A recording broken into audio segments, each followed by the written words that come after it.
Hi guys, let's have a quick room tour here at Acacia Hotel in Davao City. This is their executive room. Inside is a very spacious room with a mirror and a high ceiling bathroom, fully marbled with a separate shower cubicle.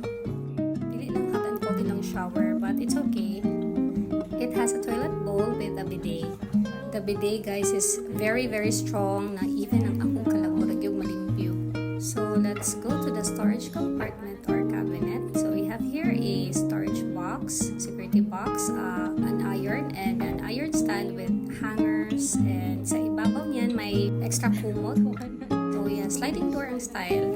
We have a huge bed and I believe this is a king size bed. Here we have other room amenities kagaya ng coffee, tea, and we also have the 40-inch LCD TV with cable channels pala yan. So let's head to the window and we'll be able to see a beautiful view. Since our room is located on the left side of the building, so we are facing the Abriza side or Abriza Mall, the Ion Towers, as well as Seda, and see clearly the Mount Apo and the mountains na surrounding or near sa Mount Apo. So, tukan man punta. So, anyways, muna na siya ang atong room tour and excited na ako mahigda. Walang ni guys, thank you sa papaminaw.